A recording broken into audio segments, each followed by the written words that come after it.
बराबर है। ओके ठीक है, तो स्टार्ट करते हैं। पहले तो हमें ज़रूरत पड़ी क्या इस रीसेट की। हमारे पास सब कुछ है, हर जगह CUG का नेटवर्क अवेलेबल है। उससे भी बहुत अच्छे सिस्टम्स आ गए हैं हमारे पास में, हम कैमरा को लेकर के आजकल अपने फ़ोन से ही सारे काम कर लेते हैं। हमें इस रीसेट की ज़रूरत क्या है? तो स्पेशली रिमोटली एरियाज़ में जहाँ कोई नेटवर्क अवेलेबल नहीं है, जहाँ पर हमारा टेलीफोन मोबाइल काम नहीं करता है, या कोई physical connectivity broadband connectivity available नहीं है, उस जगह पे ये बहुत ज़्यादा यूज़फुल है रीसेट। क्योंकि इसमें हमें सीधा सेटेलाइट से कनेक्शन लेना है और हम कहीं भी दुनिया के किसी भी कोने में हो हम इससे कनेक्शन ले सकते हैं। तो सबसे पहले इसका यूज़ क्या है, पर्पज़ हमने इसको प्रोक्योर किया क्योंकि हमारे पास में कोई भी सेंट्रलाइज्ड ऐसा सिस्टम नहीं था जिससे हम ये पता कर सकें भाई साइट पे क्या हो रहा है। जो भी बातें होती थी वो फ़ोन से होती थी, उसके लिए हमने मेनली इसको प्रोक्योर किया गया। तो ये क्या करेगा कि साइट पे क्या सिचुएशन है उसको हमारे रेलनेट में थ्रू करेगा, और जो लोग भी इसको देखना चाहते हैं, जो भी रेलवे ऑफिशियल्स हैं, रेलवे बोर्ड से लेकर के SSC टेक्नीशियन लेवल तक के लोग, वो इसको रेलनेट पे देख सकते हैं। दूसरा प्रॉब्लम जो हमें आता था कि साइट पे हमें टेलीफोन्स नहीं मिलते थे। कई जगह ऐसे हैं जहां हमें साइट पे टेलीफोन लगाना है बट साइट पे टेलीफोन अवेलेबल नहीं है। तो इसकी हेल्प से हम 4 BSNL के टेलीफोन, 4 रेलवे के टेलीफोन और 4 हॉटलाइन उस साइट पे प्रोवाइड कर सकते हैं, जो कि उस पर्टिकुलर डिवीजन से कनेक्टेड रहेंगे। ओके, सभी को आवाज़ आ रही है? नॉर्मल चल रहा है? ओके। और साइट पे हमें रेलनेट की फैसिलिटी अगर देनी है तो भी हम इसके थ्रू प्रोवाइड करा सकते हैं। तो बहुत ज़्यादा डीप में आ जाते हैं, सबसे पहले एक बेसिक डायग्राम देख लेते हैं कि वीसेट काम कैसे करता है। तो वीसेट में मेनली 2 यूनिट होती हैं, एक इंडोर यूनिट और एक आउटडोर यूनिट। ये नाम दे दिए हैं। बेसिकली आउटडोर यूनिट में सिर्फ एक एंटेना होता है और इंडोर यूनिट में उसका जो भी मॉडरेटर डिमॉडरेटर्स होंगे वो इंडोर यूनिट में आएंगे।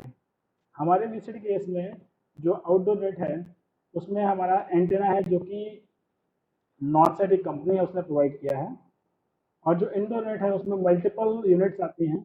MSC like multi service gateway, power supply unit होता है, उसके अंदर कैमरा रहेगा। ये सारी चीजें मिलकर हमारा इंडोर यूनिट बनाते हैं।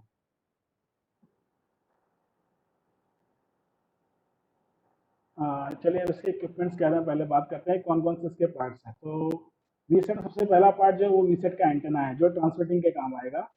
MSG जैसे मैंने अभी बताया था, MSG यानी मल्टी सर्विस गेटवे, ये एक तरीके का राउटर ही है। इसको गेटवे दिया कि मल्टीपल सर्विसेज ये हमें प्रोवाइड कराता है। वाईफाई एक्सेस पॉइंट्स हमने यूज किए हैं एक्सेसिबिलिटी देने के लिए, वायरलेस कनेक्टिविटी देने के लिए उस साइट पे। मान लीजिए आपका, इसको मैं आगे एक्सप्लेन करूंगा कैसे इसको यूज करना है। Video modem and camera, laptop एक दिया गया है, पावर सप्लाई यूनिट जिसमें 2 UPS है, एक AC का एक DC का, और एक डिविजनल राउटर लगा हुआ है। वीसेट का जो एंटेना है हमारा साइट पे, वो इनसेट 4CR नाम की हमारी एक सैटेलाइट है, जो कि बेसिकली नेविगेशन सैटेलाइट है। इसके इससे ये सिंक होता है और वहाँ से डेटा लेके हमको कनेक्टिविटी प्रोवाइड करता है। हमारे रीसेट सबसे बड़ी खास बात ये होती है कि हमको जो यूज़र एंड है वहाँ पे बहुत ही छोटा एंटेना चाहिए होता है, और जो रिसीविंग स्टेशन होता है, जो अर्थ स्टेशन इसको हम बोलते हैं, वहाँ पे हम बड़े से बड़ा एंटेना भी लगा सकते हैं ताकि हम छोटी छोटी पावर में भी इसको यूज़ कर सकें। तो हर एक चीज़ के 2 पार्ट होते हैं मेनली, एक सॉफ्टवेयर पार्ट, एक हार्डवेयर पार्ट। बिना हार्डवेयर के, बिना सॉफ्टवेयर काम कर पाना आजकल तो पॉसिबल नहीं है। तो इससे आगे बढ़ते हैं। हार्डवेयर पार्ट में इसमें जो इसका एंटेना है वो 2 बॉक्स में आता है। ये जो 2 बॉक्स आप देख रहे हैं, इन 2 बॉक्सेस में वो एंटेना आता है। इस एंटेना का जो मेन पार्ट है वो ये इसका हार्ट कह सकते हैं, this is base band unit. इस यूनिट के अंदर में हमारा LNB कंट्रोलर है, पोजिशनिंग पावर कंडीशनर्स हैं और मोटर पोजिशनर्स हैं। इसके अंदर 2 मोटर लगी हैं, एक हॉरिजॉन्टल मोटर है, एक वर्टिकल मोटर है, जो कि इसके एलिवेशन और एल्जीमोट को कंट्रोल करेगी। स्पेक्ट्रम एनालाइजर है जो कि इसके अंदर इनबिल्ट है। कंपास और GPS, इंक्लिनोमीटर के साथ में ये पूरा सिस्टम आपका आता है। जो हमारा रेडियो फ्रिक्वेंसी का जो पैकेज है इसको हम बोलते हैं बक, यानी ब्लॉक अप कन्वर्टर, या SSPA भी इसको बोलते हैं। SSPA मतलब सॉलिड स्टेट पावर एम्पलीफायर।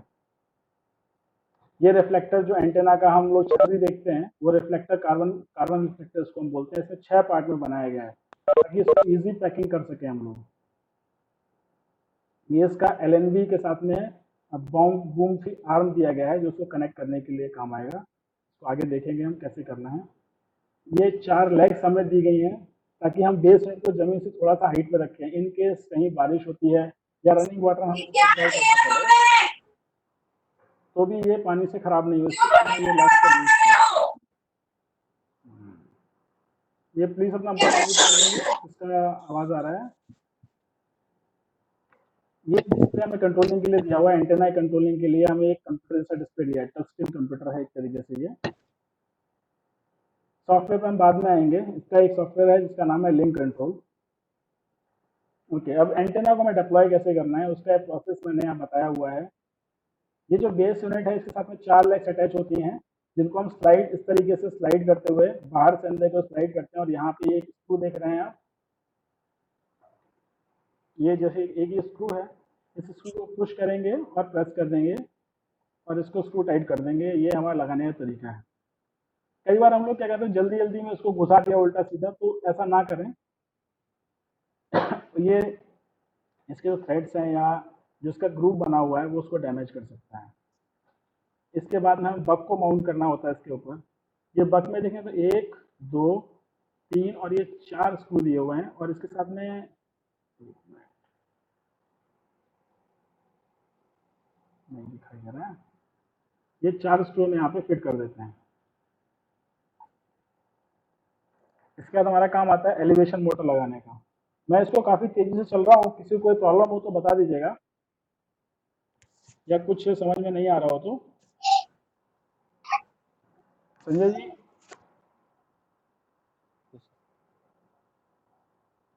बराबर बराबर सर। है ना। तो ये इंक्लिनेशन मोटर, इसका काम क्या है, ये हमको इंक्लिनेशन देगा कि कितना एंटेना को ऊपर उठाना है कितना नीचे रखना है। क्योंकि पूरा सिस्टम ऑटोमेटिक है, ऑटो अक्वायर सिस्टम है, तो हमें इसमें कुछ भी नहीं करना है, सारा काम सिर्फ एक क्लिक करेंगे और अपने आप हो जाएगा। ये सिर्फ अटैचमेंट का प्रोसेस है, कैसे करना है बस मैं सिर्फ वो बता रहा हूँ। ये आपका एंटेना का ये एलिवेशन के लिए है या ये सर ये एलिवेशन के लिए। एलिवेशन के लिए है, मतलब डिग्री के लिए या फिर लेंथ के लिए? नहीं, एलिवेशन के लिए। एलिवेशन मीन्स उसको हम अप डाउन कर सकते हैं, एलिवे जैसे एंटेना हमारा हॉरिजॉन्टल और वर्टिकल 2 ओ पोजीशन में मूव करेगा। जी ठीक है जी ना। जी तो हॉरिजॉन्टल पोजीशन मूव करने जी। के लिए हमने यहाँ एक ये मोटर लगाई है। अगर आप देख रहे हो मेरा माउस, तो ये जो मोटर बता रहा हूँ मैं आपको, हाँ हाँ ये मोटर जो है जी ये इसको हॉरिजॉन्टल पोजीशन में घुमाएगी, लेफ्ट राइट घुमाएगी। और ये जिसको हम इंक्लिनेशन मोटर बोलते हैं, एलिवेशन मोटर बोलते हैं, ये इसको अप और डाउन करेगी। ओके ठीक है। जी ये यहाँ पे बूम हम अटैच कर देंगे ताकि हमारा RF फीड जो बक है यानी ब्लॉक अप कन्वर्टर, उसके अंदर हमारी RF फीड प्रॉपरली जा सके। ये नो नॉइज ब्लॉक LNB इसको बोलते हैं। ये अगर देखा जाए बहुत ज़्यादा तो घर में हमारे जो डिश लगा होता है उससे सिमिलर ही है, बहुत ज़्यादा अंतर नहीं है इसमें और इस रीसेट में। बस फ़र्क क्या है, हमारा वो 1 वे कम्युनिकेशन प्रोवाइड करता है, ये 2 वे कम्युनिकेशन प्रोवाइड करता है।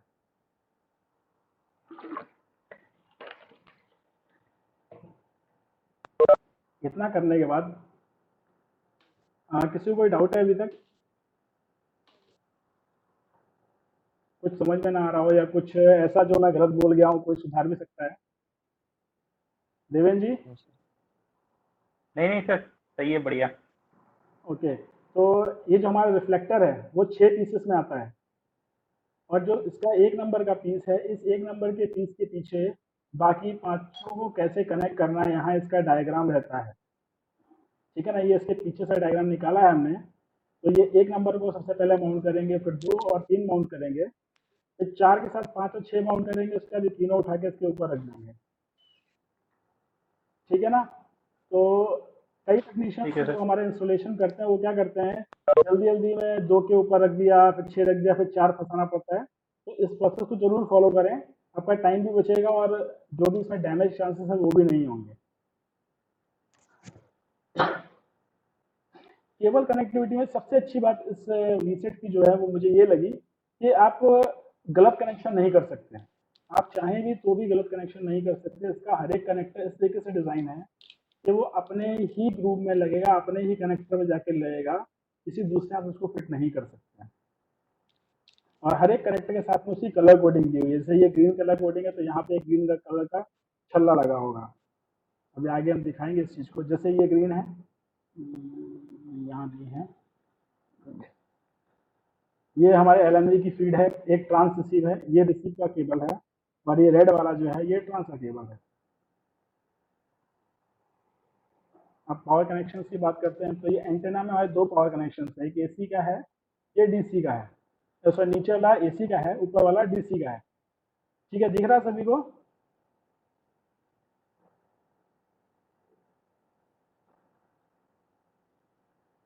ये वाला AC का कनेक्शन है और ये DC कनेक्शन है।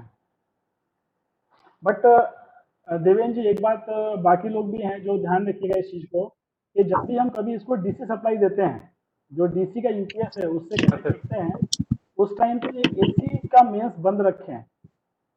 या तो वो 5 वोल्ट से कम हो, जो उसका अर्थिंग के साथ में वोल्टेज है न्यूट्रल टू अर्थ, या तो 5 वोल्ट से कम हो, या हम AC सप्लाई को बंद ही रखें तो वो बहुत अच्छा होगा। आपका वॉइस चला गया था बीच में, फिर से बताएं। ओके, तो क्या ध्यान रखना था? हाँ, जब भी हम इस सर वॉइस डिस्कनेक्ट हो रहा है आपका बीच बीच में। ओके, हेलो, हाँ, अभी सही है। हाँ, ये जो आप ये कनेक्शन का भी बता रहे थे ना, हाँ, हाँ, ध्यान रखने के लिए, वो हाँ, सर वो कुछ भी आवाज नहीं आया, अच्छा वॉइस कोई बात नहीं, मैं डिस्कनेक्ट हो गया। रिपीट कर देता हूँ। देखिए, जब हम जी DC का पावर कनेक्शन DC बैकअप से कनेक्शन देंगे, इसमें दो कनेक्शंस हैं, ये नीचे वाला AC का है, ऊपर वाला DC का है। हमारा जो पावर सप्लाई यूनिट है वो दो तरीके के पावर आउट करेगा, AC सप्लाई, एक DC सप्लाई। 230 वोल्ट का AC देगा और ये 28 वोल्ट के साइड DC है यहाँ पर। तो जब भी हम DC सप्लाई से कनेक्शन देंगे, DC से बैकअप देंगे, तो ये ध्यान रखें कि AC का मेंस जो है वो या तो neutral to earth voltage 5 volt हो, या फिर हम AC को बंद रखें।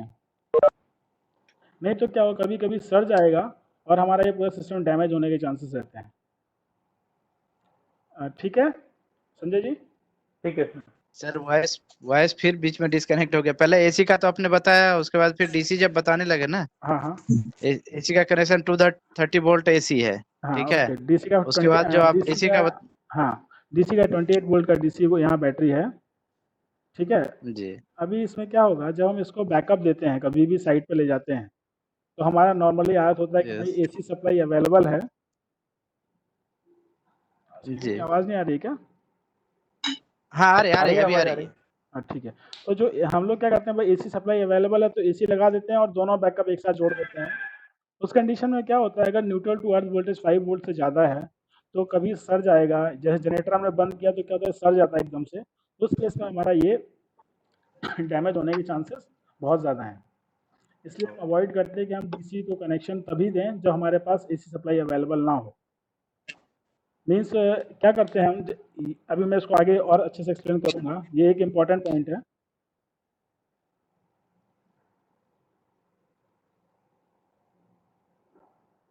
ओके, अब बात करते हैं सैटेलाइट एक्विजिशन की। हमने सिस्टम लगा दिया, पावर ऑन कर दिया, ठीक है। अब इसको हमें एक्वायर करना है, एक्विजिशन करना है उस सैटेलाइट का जहाँ पे ये जैसे पॉइंट करेगा। तो हमारे पास दो ऑप्शन हैं, आइदर सॉफ्टवेयर के थ्रू और हार्डवेयर के थ्रू। तो सॉफ्टवेयर में यहाँ पे आप देखेंगे ये क्लियर नहीं है, यहाँ पे लिखा है स्टार्ट ऑटो एक्वायर। जब सिस्टम ऑन हो जाएगा तो सबसे पहले स्क्रीन यही खुलेगी और आप इस पर स्टार्ट ऑटो एक्वायर क्लिक करेंगे तो ऑटोमेटिकली एंटेना घूमना शुरू हो जाएगा और जो डिजायर्ड सेटेलाइट है आपकी इनसेट 4CR, उसकी पोजीशन के अकॉर्डिंग ये जाके सेट हो जाएगा। इन केस आपका डिस्प्ले खराब हो गया, ठीक है। आवाज आ रही है सभी को? बीच में कट रहा है सर आपका आवाज। एक मिनट,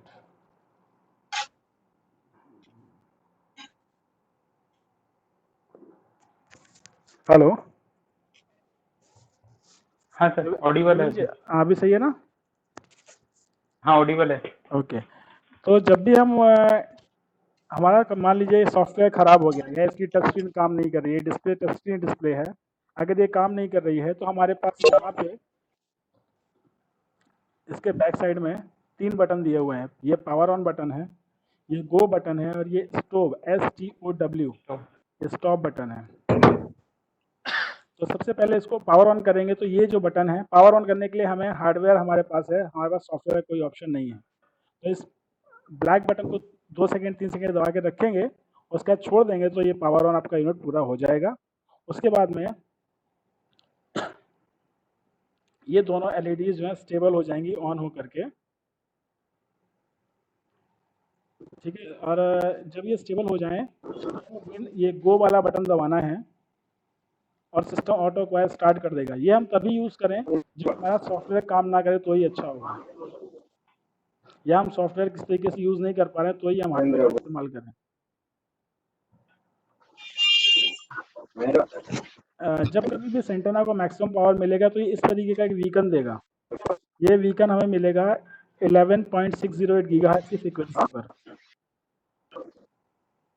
ये वीकन मिलेगा, इसका मतलब हमारा एंटेना जो है वो सही पोजीशन में पॉइंट हो गया है और ये सिग्नल का level that it should be 400 plus होना चाहिए। ये तो यहाँ पे आप देख रहे हो 426 है, तो 400 प्लस लगभग रहेगा तो आपका सिस्टम नॉर्मल काम करेगा। नहीं तो ये जो फ्रीक्वेंसी है वो हमको सेट करना पड़ेगा, ये खुद आएगा? नहीं, देखिए ये ये 11 ऑटो का सिस्टम है ये, इसमें सभी कुछ हाँ यहाँ हाँ पे हाँ क्लियर नहीं है। ये जो आप सॉफ्टवेयर देख रहे हैं ना, यहाँ पे बहुत सारा डेटा लिखा हुआ है, इसमें अलग अलग प्रोफाइल्स बनी यस हुई हैं। जैसे हम फोन में प्रोफाइल बनाते हैं, साइलेंट प्रोफाइल, जनरल प्रोफाइल, ऐसे यहाँ पे प्रोफाइल्स बनी है कि ये जी पर्टिकुलर एंटेना किस सैटेलाइट को पॉइंट करेगा, उसकी जो एलिवेशन क्या होगा, उसका एजीमुथ क्या होगा, वो सारी चीज़ें यहाँ पे फिक्स है। क्या फ्रीक्वेंसी पे होगा वो भी सब इसमें फिक्स है, हमें कुछ नहीं करना है, हमें सिर्फ ऑटो क्वायर पे वो क्लिक बस करना मोड है। मोड हमको चूज कर लेना है और वो अपने आप सॉफ्टवेयर सारा चीज कर हाँ, लेगा हमें कुछ भी आगे। नहीं करना, हमें मोड भी चूज नहीं करना है, हमें सिर्फ ये ऑटो क्वायर का बटन है ना, या तो यहाँ पर या ये गो बटन, सिर्फ यही दबाना है और कुछ भी नहीं करना है हमें इस सिस्टम में। यस ये बीकन आने के बाद हमारा सिस्टम जो है वो ऑटो क्वायर पोजीशन में सेट हो जाएगा, जो हमने इसके अंदर फीड किया होगा। जो पोजीशन देखिए जैसे यहाँ दिख रहा है ना, पोलराइजेशन, एलिवेशन और एजीमुथ, ये दो चीज़ें जो हमने सेट की थी इसमें, वो यहाँ पे आएंगी।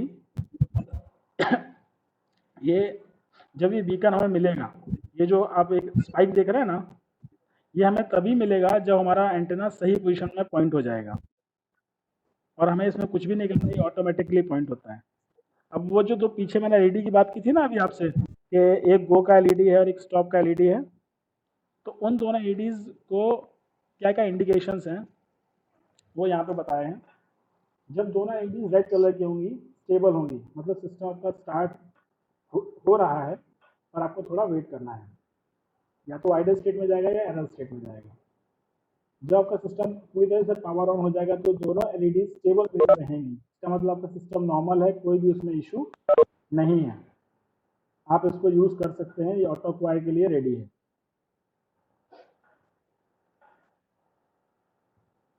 जब पहला है जो यानी स्टार्ट का बटन है, गो का बटन है, वो रेड फ्लैशिंग होगा और स्टॉप का बटन जो है वो ग्रीन स्टेबल होगा, तो मीन्स आपका सिस्टम ऑटो क्वायर नहीं कर सकता।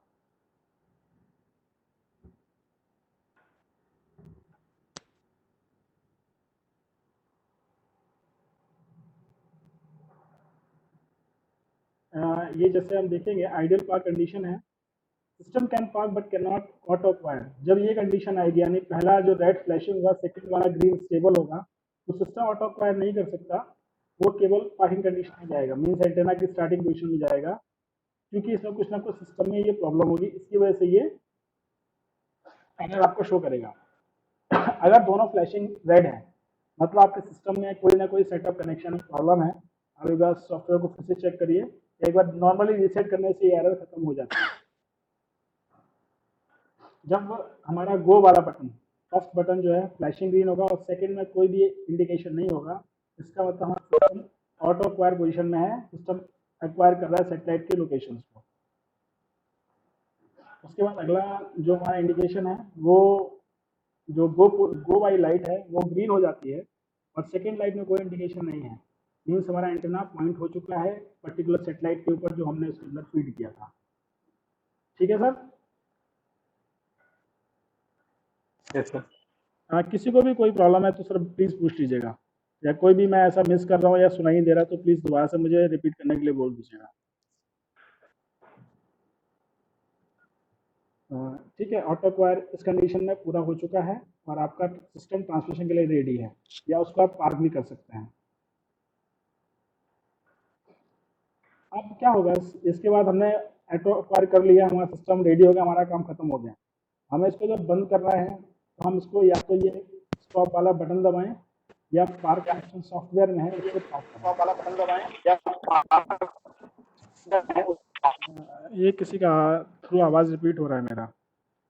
ये किसी का आवाज रिपीट हो रहा है मेरा। उसके बाद में हम इस सेंटेंस को उसके पार्क बाद में हम करेंगे। सेंटेंस को करेंगे।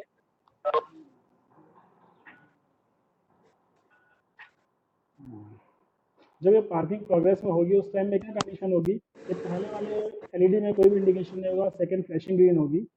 जब ये पार्किंग पूरा हो जाएगा तो सेकंड वाला ग्रीन हो जाएगा, फर्स्ट वाले में कोई इंडिकेशन नहीं होगा, मतलब आपका एंटेना इसकी इनिशियल पोजीशन में आ गया है। ठीक है, इसमें कोई प्रॉब्लम है किसी को?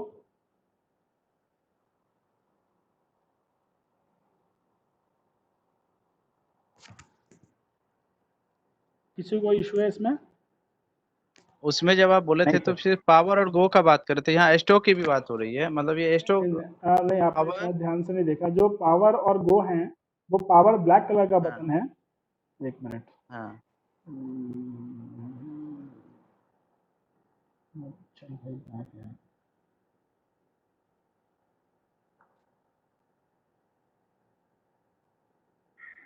ये देखिए, ये पावर का बटन ब्लैक कलर का है संजय जी। हाँ हाँ देख रहे सर। और ये दो जो बटन है ये गो बटन है, ये स्टॉप बटन है। ठीक है, वहाँ जो इंडिकेशन सारा हमको बताया वो पावर का नहीं, गो और स्टॉप का है ना। पावर पर कोई इंडिकेशन नहीं। पावर सिर्फ ब्लैक कलर का सिंपल पुश बटन है। उसको सिर्फ हाँ हाँ सिर्फ सिर्फ और सिर्फ पावर ऑन करने और पावर ऑफ करने के लिए यूज करेंगे। उसका इस सिस्टम की वर्किंग से सिर्फ इतना ही लेना देना है कि वो एक ऑन ऑफ स्विच की तरह काम कर रहा है बस।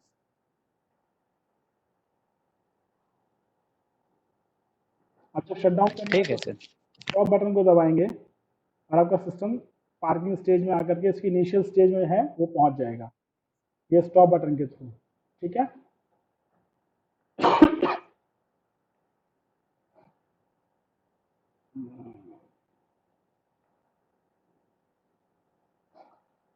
इसमें ज़्यादा पार्क करने के बाद में हम सिर्फ उल्टा प्रोसेस करेंगे जब एंटेना को निकालना है।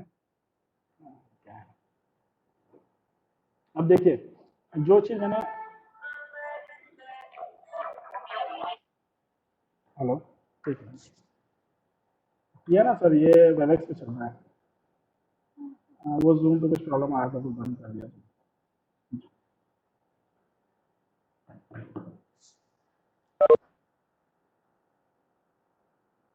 तो जैसा आप यहाँ देखेंगे, जो चीज़ मैंने हार्डवेयर से बताई थी वो सॉफ्टवेयर से कैसे करनी है, ये इसका सॉफ्टवेयर का कुछ चीज़ मैंने यहाँ पे लिया है। ये लिंक कंट्रोल 7 नाम से एक सॉफ्टवेयर है इसका। इसमें कई सारे ऑप्शन आप यहाँ देख रहे हो। देखो, ये यहाँ पार्क एंटेना लिखा है, ये ऑटो क्वायर ऑफ है इस टाइम पे, no DVB lock, no modern lock, system alarm, transmission on और स्टॉप ट्रांसमीटर। हम लोग जो मेनली इसमें यूज़ करते हैं, ये कोई भी no DVB lock, no modern lock, इसमें रेड इंडिकेशन नहीं होना चाहिए किसी में भी, हमें थोड़ी ध्यान ये रखना है। ये सिस्टम अलार्म में अगर कोई भी एरर होगा तो यहाँ सिस्टम अलार्म जरूर जाएगा। हमें ये तीन चीज़ें इंश्योर करना है कि यहाँ पे कोई भी रेड इंडिकेशन ना हो। अगर कोई भी रेड इंडिकेशन होगा तो हमारा सिस्टम प्रॉपरली काम नहीं करेगा। अब ये ऑटो क्वायर तो हमारा सिस्टम पार्क स्टेज में होगा, यानी इनिशियल स्टेज में होगा, तो ये ऑटो क्वायर ऑफ जो है अपने आप हाईलाइट हो जाएगा और यहाँ ऑटो क्वायर ऑन लिखा आ जाएगा। ठीक है,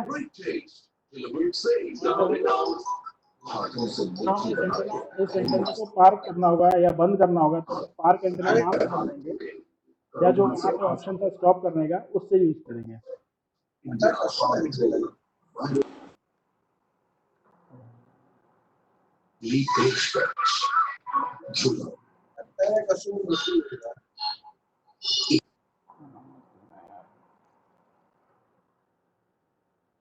ठीक है सर, ये क्लियर हुआ? इसमें जो कंट्रोल के ऑप्शंस हैं, ये सारे कंट्रोल्स क्लियर हुए। पार्क एंटेना, ऑटो क्वायर और स्टॉप ट्रांसमीटर, ये तीन कंट्रोल्स हम मेनली यूज करेंगे। जब हमें फोर्सली एंटेना स्टॉप करना है तो यहाँ पे स्टॉप ट्रांसमीटर का बटन दबाएंगे।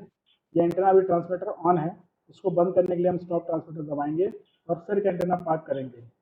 हम अगर ट्रांसफर टॉवर कंडीशन में एंटेना को पार्क करने की कोशिश करेंगे तो एंटेना कभी भी पार्क नहीं होगा, ये हमें ध्यान रखना है।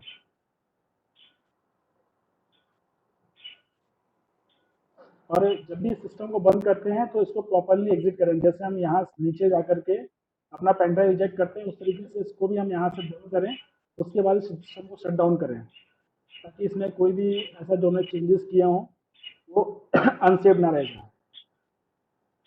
तो नॉर्मली शट डाउन का प्रोसीजर है जो हम लोग हमेशा कंप्यूटर में करते हैं, स्टार्ट दबाएं, शट डाउन बटन दबाएं और सिस्टम पे कोई भी इंडिकेशन ना बचे तब तक वेट करें।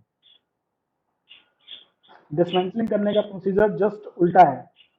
हमें सबसे पहले लैग्स लगाई थी, एंटेना की लैग्स निकाल, सबसे पहले हमने जो लैग्स पहले लगाई थी वो सबसे लास्ट में हम लैग्स निकालेंगे। हमें हमेशा ध्यान रखना है कि जिस तरीके से इंस्टॉलेशन किया था उसका जस्ट ऑपोजिट चलेंगे डिसमेंटलिंग के टाइम पे।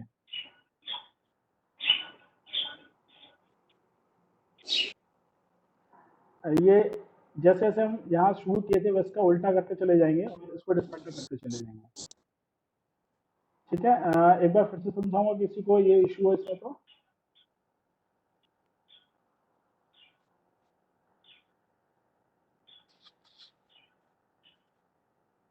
ओके, अब इस एंटेना का प्रिकॉशंस क्या रखने हैं वो सबसे बड़ा चीज़ है, क्योंकि हम लोग क्या कर रहे हैं, हमें साइट पर जब भी पहुंचते हैं जो सबसे बड़ा हमारे सामने जो चैलेंज होता है वो होता है जल्दी जल्दी इसको इंस्टॉल करो भाई, हर कोई यही कहता है।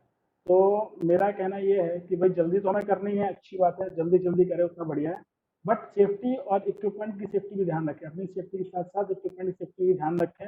ये भारी इक्विपमेंट है, कहीं ऐसा ना हो जल्दी चक्कर में अपने को छोड़ देते हैं या इक्विपमेंट खराब कर दें, तो इस चीज़ का भी ध्यान रखें। और कुछ प्रिकॉशंस हैं जो आपको ध्यान रखने हैं, जैसे एंटेना, ये सिर्फ एंटेना के लिए हैं कि एंटेना में क्या इश्यूज आ सकते हैं।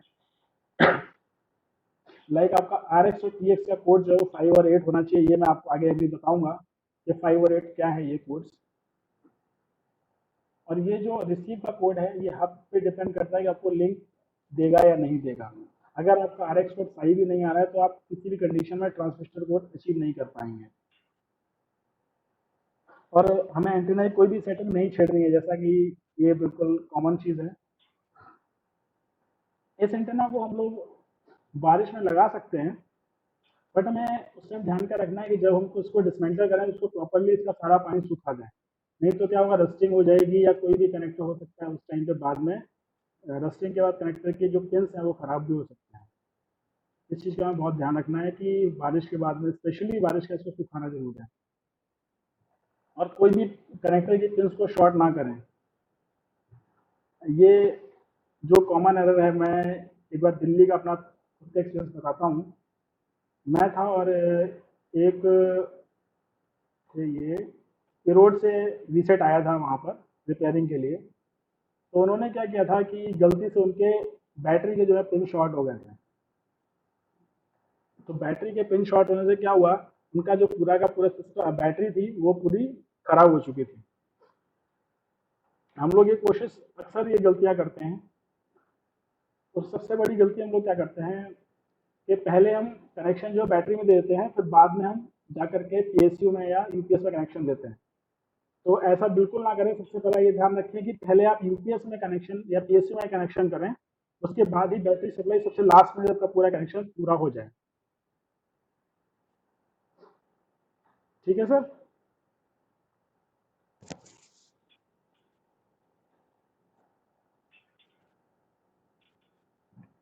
ये इसके कुछ साफ सफाई करने के प्रोसेसेस हैं पीछे, यहाँ पे कुछ बोर्ड्स लगे, इनको खोल के ये एक फोम टाइप का लगा है, इसको साफ कर देंगे ताकि इसमें प्रॉपर वेंटिलेशन होता रहे, हवा आती रहे और ये ज़्यादा हीटअप ना हो। अब हम लोग MSG की बात करते हैं, जो आप तक बात कर रहे थे मल्टी सर्विस गेटवे। उसके पीछे MSG मेनली तीन चीज़ों को रूट करता है, यानी ऑडियो, वीडियो और डेटा ट्रैफिक को रूट करने के लिए बनाया गया है। इस MSG का काम क्या है कि जो भी डेटा आएगा उसको हमारे वीसेट एंटेना को देगा। वीसेट एंटेना क्या करेगा, उस डेटा को ले जाके सेटेलाइट को देगा, सेटेलाइट वाला एंटेना अर्थ स्टेशन को देगा और अर्थ स्टेशन फिर हमारे रेल लाइट में उसको फीड करेगा। ये एक मोटा मोटा डायग्राम मैं आपको बता रहा हूँ, अभी इसको आगे समझाऊंगा। इस MSG हमारे आप देख रहे हो, ये सभी को दिख रहा है, यहाँ पे 4 रेलवे लाइन है, 4 हॉटलाइन हैं और 4 बीएसएनएल या एमटीएनएल का टेलीफोन या फैक्स यहाँ पे दे सकते हैं। ऐसा ज़रूरी नहीं है कि हम ये 4 रेलवे की लाइन तो उनको 8 नहीं कर सकते। हम अगर यहाँ बीएसएनएल में रेलवे का डायल टोन दे देंगे तो हमको ये भी एज ए रेलवे टेलीफोन यहाँ पे 4 मिल जाएंगे। यहाँ हमें बीएसएनएल टेलीफोन बढ़ाने हैं तो रेलवे में आप बीएसएनएल के डायल टोन दे दीजिए, तो वो भी हमारे 4 से 8 हो सकते हैं। ये हॉटलाइन फिक्स है, ये 4 के 4 हॉटलाइन यही रहेंगे, या इसको हम कन्फिगरेशन चेंज करें बाद में।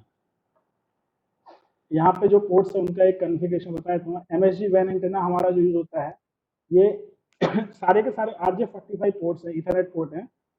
ये जो एमएसजी वैन एंटेना है वो कनेक्ट होगा हमारा जाकर के एंटेना पे। रूट एपी इसको वायरलेसली कनेक्ट करने के लिए यूज किया जाएगा। ये यहाँ लिखा है वीडियो मॉडेम और लैपटॉप एंड लैपटॉप और रूट एपी, इन दोनों पोर्ट्स में हम लैपटॉप किसी में भी लगा सकते हैं अपना, जिसको हम कंसोल की तरह यूज कर सकते हैं इसको कॉन्फ़िगरेशन करने के लिए। ये 2 पोर्ट यहाँ भी हैं। ये टोटल हमारे पास 4 पोर्ट है जिसमें हम लैपटॉप कनेक्ट कर सकते हैं। ये वीडियो मॉडेम का जो पोर्ट है। अच्छा देवेंद्र जी, हाँ सर। कई बार क्या होता है हम लोग ये पोर्ट काम नहीं करता है, हैंग हो जाता है, लाइक वीडियो मॉडेम या लैपटॉप में हाँ ऐसा होता है सर। नहीं होता है ना, तो उस चीज़ में हम हाँ लोग ध्यान रखेंगे ये हाँ होता है ऐसा।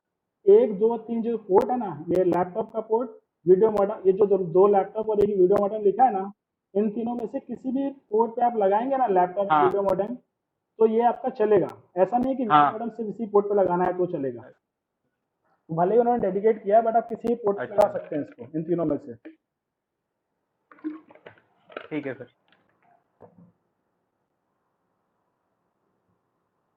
अब ये एमएसजी का हार्डवेयर पार्ट है, इसमें आगे 2 पीएसयू हैं, ये एसी है, एक डीसी का पीएसयू है।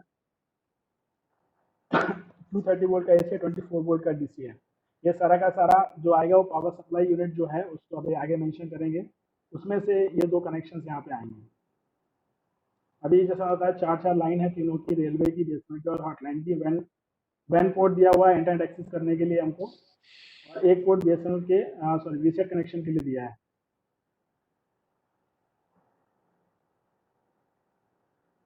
यहाँ पे एक पीओई स्विच दिया हुआ है।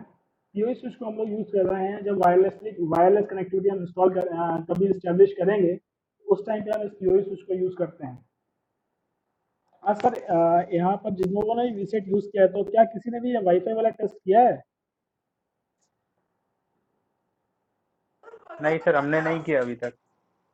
बाकी कोई सर किसी ने किया है क्या, ये वाईफाई कैसे वर्क करता है?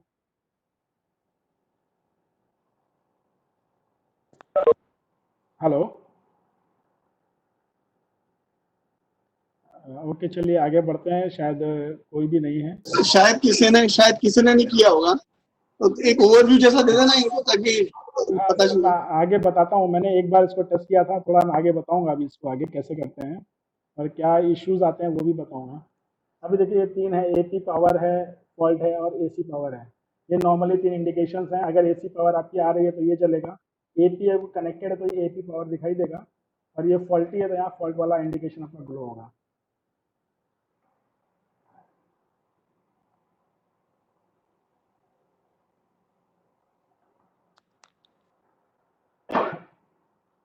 और ये VMware वाला पार्ट हम लोग आजकल यूज़ नहीं करते हैं, और मैं भी सभी को रिकमेंड करूँगा आप इसको यूज़ ना करें तो बेहतर है, क्योंकि इसमें क्या बहुत, एक तो प्रोसेसर बहुत लंबा है, इंस्टॉलेशन में टाइम बहुत लगता है, और इसको फिर चालू करने में भी बहुत टाइम लगता है। तो जो लोग भी वीसेट अभी यूज़ कर रहे हैं उनको एक एडवाइजरी भी शायद दी गई थी कि जो आपके वीडियो मॉडेम का आईपी है वो सभी के पास लिखा हुआ है, जैसे मेरे केस में 172.17.1.9 है, उसको डायरेक्ट आप गूगल में डालें तो आपको लोकल वीडियो वैसे ही दिख जाएगा, आपको ज़रूरत ही नहीं है इतना सब ये झंझट करने की, हाँ सर। है ना। तो ये जो VMware का इशू था, ये पहले भी कई बार कई सिस्टम में प्रॉब्लम आता था कि VMware कई बार सही से बंद नहीं हुआ या बंद करना भूल गए और वो अगले सिस्टम ऑन नहीं होता था, तो फिर कुछ ना कुछ करके हमें उसमें जो कंपनी का इंजन है उसकी हेल्प लेनी पड़ती थी। तो इसको हम बाईपास करें, उसको यूज़ ना करें तो बेहतर है ये। अब वीडियो मॉडेम की बात कर लेते हैं। तो जिस वीडियो मॉडेम की अभी तक मैं बात कर रहा था, ये जो वीडियो मॉडेम है इसका काम है एनालॉग कैमरा का जो इनपुट है उसको डिजिटल में कन्वर्ट करके एमएसजी में फीड करना। ये 12 वोल्ट पे काम करता है डीसी पे, इसके साथ एक बैटरी अलग से दी गई है उसकी। ये जो 3 पोर्ट यहाँ पे दिए हैं, ये ऑडियो वीडियो के पोर्ट हैं, और यहाँ पे इथरनेट कनेक्शन का ये पोर्ट है जिसके थ्रू हम MSG को कनेक्ट करेंगे। ये एक नॉर्मल कैमरा, कोई भी कैमकॉर्डर आप यूज़ कर सकते हैं, किसी भी तरीके का कोई इसमें इशू नहीं है। लैपटॉप आपके पास जो भी लैपटॉप है, कोई भी तरीके, अगर ये लैपटॉप खराब हो जाता है, आपका सिस्टम नहीं चलता है, तो जरूरी नहीं आप इस लैपटॉप के साथ चिपके रहें, इसको छोड़ दीजिए। कोई भी लैपटॉप उठाइए, उसमें ये IP डाल दीजिए। एक मिनट, हाँ, ये वाला IP आप डाल देंगे, लैन कनेक्शन वाला। जैसे आप ये IP डालेंगे तो आपका वो लैपटॉप एज ए ये लैपटॉप जो साथ में सप्लाई किया उसके तरह वर्क करने लगेगा। अब वाईफाई कनेक्शन की बात करें, जो शायद अभी तक किसी ने भी टच नहीं किया, तो हमारे पास इसमें मेनली हमको 4 एक्सेस पॉइंट्स दिए गए हैं, और चारों के चारों PoE पावर्ड हैं, और इसमें हम एक्सटर्नल बैटरी भी दे सकते हैं, आप PoE के साथ भी कनेक्शन कर सकते हैं। अब जरूरत क्या पड़ी हमको वाईफाई की, मेनली पहले तो हम इस चीज़ को डिस्कस करते हैं। जो हमारा वीडियो मॉडेम यहाँ मैंने आपको बताया है, ये वीडियो मॉडेम को अगर हम MSG के साथ कनेक्ट करते हैं तो केबल पे मैक्सिमम टू मैक्सिमम 100 मीटर जा सकते हैं, ठीक है। अब हमें 100 मीटर से ज़्यादा, मान लो हमारा साइड कहीं ऐसा फंस गया जहाँ हमें जगह नहीं मिली, 100 मीटर दूर कहीं जगह मिली है, हमने वहाँ पे लगा दिया इस सिस्टम को, और MSG से केबल लेकर के चले गए और हमने उसको मास्टर AP में दे दिया। यहाँ पे 4 AP हैं, एक मास्टर AP रहेगा, बाकी सारे स्लेव AP हैं। तो 100 मीटर केबल को हमने जब ये वाले AP में 100 मीटर केबल को यहाँ दे देंगे, तो मेरा 100 मीटर एक्सटेंशन तो ये हो गया, और एक AP लगभग 20 से 30 मीटर का हमें रेडियस कवर करके देता ही है। तो करीब 130-150 मीटर्स तक हम इसको एक्सटेंड कर सकते हैं with the help of this wireless access point, ठीक है। और इसको हम मैश बनाने के लिए यह एक बड़ा एरिया हमको स्टैब्लिश करना है, उसमें भी यूज़ कर सकते हैं। और कई बार क्या होता है कि हमारी साइट बहुत बड़ी होती है, उस केस में हमें केबल लेके भागना, केबल के साथ मॉडेम लेके भागना हर जगह सूटेबल नहीं होता, उस केस में हम इसको यूज़ कर सकते हैं। ये इसका कनेक्शन आप कैसे इसको यूज़ करेंगे, ये जो विसेट एंटेना का मैंने पोर्ट बताया था, यहाँ पे आप एंटेना कनेक्ट कर देंगे। ये वीडियो मॉडेम या रूट AP का पोर्ट है, यहाँ पे वीडियो मॉडेम कनेक्ट करिए, मॉडेम से कैमरा कनेक्ट करिए, और ये लैपटॉप को आप यहाँ पे कनेक्ट कर सकते हैं। ये तो हुआ कि आप केबल के साथ कैसे यूज़ करेंगे इसको। और ये 2 पावर सप्लाई के पॉइंट्स हैं जो कि आप पावर सप्लाई यूनिट से देंगे, उसको भी आगे हम कवर करेंगे। MSG के कनेक्शन हम वायरलेसली किस तरीके से करेंगे, जो कि हमने कभी भी ट्राई नहीं किया। मैंने शुरू में आके इसको ट्राई किया, तो उसके बाद मैंने भी नहीं किया। तो हम लोग क्या करते हैं, जो रूट AP है वहाँ पे हमारा जो मास्टर, हमें 4 एक्सेस पॉइंट्स दिए गए हैं। देवेंद्र जी, 4 एक्सेस पॉइंट है आपके पास में? 4 हैं सर। तो उसमें देखेंगे ना, एक पे लिखा होगा मास्टर, बाकी 4 पे लिखा होगा, 3 पे स्लेव लिखा होगा। हाँ, ऐसा तो ही है। हाँ, तो ये 100 मीटर का तो आप ऑलरेडी केबल पे एक्सटेंशन ले लेंगे मास्टर के थ्रू, और 100 मीटर तक के आपको ये एरिया कवर करके देगा ये वाईफाई वाला, मतलब लगभग 200 मीटर का एरिया आप कवर कर सकते हैं केबल और वायरलेस के थ्रू। इस एरिया में आप कहीं भी मॉडेम को लेके, ये मॉडेम आपका वाईफाई के थ्रू कनेक्ट हो जाएगा AP से, और आपको सिर्फ मॉडेम और कैमरा को लेकर के चले जाना एक्सटेंड साइट पे, बाकी हमें केबल की टेंशन छोड़ देनी है, ठीक है ना? हाँ ठीक है सर। सुदीप सर, और कोई किसी को कोई इशू है?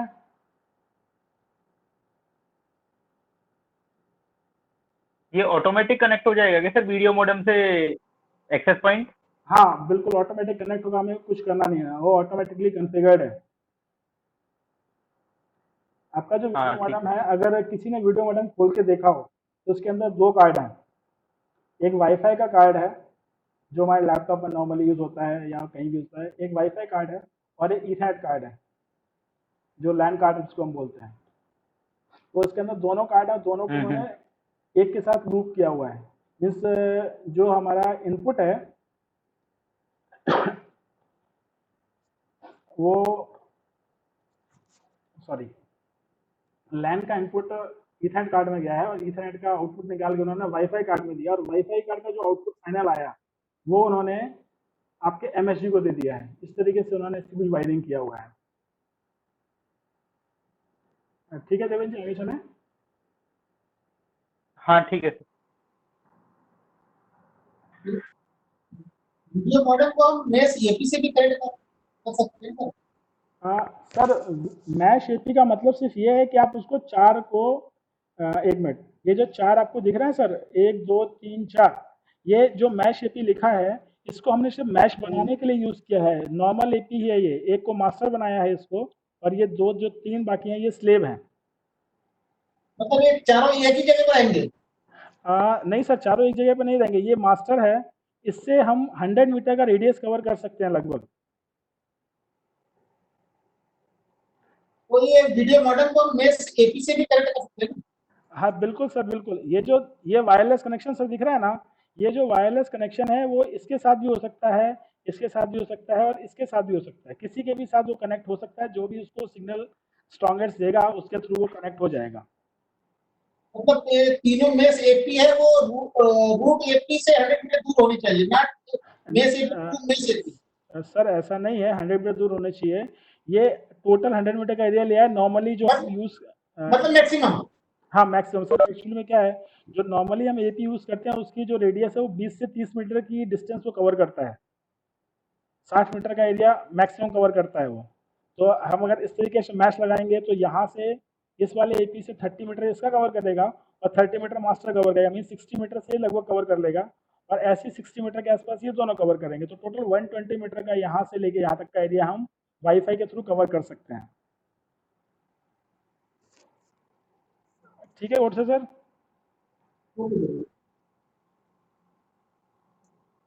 वोट सर चले आगे। ठीक सर, ठीक सर। ठीक है सर, अब पावर सप्लाई की बात करते हैं। तो इसमें पावर सप्लाई में हमें जो दो बॉक्स बताए थे, इसमें एक बॉक्स में हमारा एमएसजी था, दूसरे बॉक्स में पावर सप्लाई यूनिट आती है। पावर सप्लाई यूनिट में दो यूपीएस लगे हैं, एक एसी का यूपीएस है और एक डीसी का यूपीएस है। ये यहाँ पे जैसा आप देख रहे हैं, ये यहाँ पे एसी का इनपुट है, 230 वोल्ट एसी इनपुट लेगा, और यहाँ दो फ्यूज प्रोटेक्शन के लिए दिए हैं और दो इंडिकेशन दिए हुए हैं। कोई भी फ्यूज उड़ेगा तो इंडिकेशन बंद हो जाएगा, हम नॉर्मली चेक कर लेंगे। अभी ट्रबल शूटिंग में हम बात करेंगे कि क्या क्या इश्यूज इसमें हमें आए, और बाकी लोग भी अपने व्यूज शेयर करें तो अच्छा रहेगा। अब देखिए, ये जो देख रहे हैं ना कलर कोडिंग आप सब देख रहे हैं, ये रेड है, ये ब्लू है, ये ऑरेंज है, ये ब्लैक है, और हर एक कनेक्टर का साइज भी अलग अलग है। इसका हमें बेनिफिट क्या मिलता है कि सर कोई भी गलत केबल हम किसी भी दूसरे उसमें कनेक्ट नहीं कर पाएंगे। कहीं ऐसा ना हो कि हम 230 ये हमें डीसी यूपीएस में देनी थी और हमने उसको एसी यूपीएस से कनेक्ट कर दिया, तो ऐसा यहाँ पॉसिबल नहीं है। ये हमारा टाइम भी बचाता है और गलती होने के चांसेस को भी कम करता है। और जो कनेक्टिंग केबल्स हैं उनके दोनों एंड्स पे, ये अगर रेड कलर की केबल कनेक्ट करनी है तो दोनों एंड पे वो रेड कलर का मार्किंग लगा होगा, रेड कलर